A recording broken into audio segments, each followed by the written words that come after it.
Ayan, ikwento ko muna ang nangyari dito sa ating crab fattening na to. Ano po? Bali, ang nangyari po nito nung nilamnan ko, pagkatapos ko nitong lamnan, matapos nilamnan ko po agad ito at halos puno po yan. No? Halos puno po yan. Nasa 6 na kilo, almost 7 kilos po ang ating binili na alimango dito na inilagay. No? So nasa 30. Nasa 30, no? 30 pieces. 32 yata, mga ganon. Alam nyo, ang nangyari ay namatay po lahat yung aking crab o yung ating alimango. Ano po? So hindi po tayo nag-success doon. At pinag-aralan ko, ano po, unang-una nung dumating ang ating mga test kit para sa ammonia, no? Nung dumating po kasi nag-umpisa ako, hindi ko tinisting yung ammonia ng ating tubig, and then yun yung isa sa mga problema. Pagkatapos nun, mayroon lang po akong pang testing sa alat, yung salinity lang po. So yun lang po ang na-testing ko. Ngayon, namatay si mga 1 linggo rin siguro mahigit. So tumaas po pala ang ammonia na hindi ko nalaman. First time ko pong ginawa yon. And then na-discover ko na mula pala doon, kasi bomba po ang gamit namin, puso.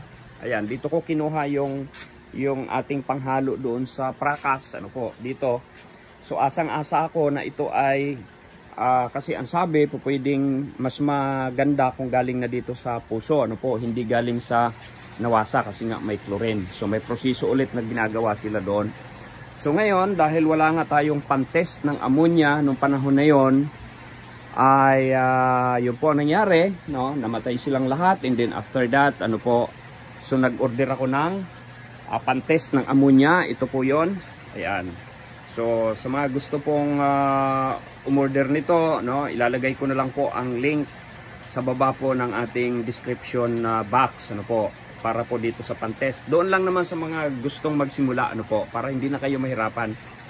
At yung atin namang pantest ng salinity, no, ay ilalagay ko na rin po sa baba, ano po, sa description box, ano po, ang ating link ng salinity tester natin.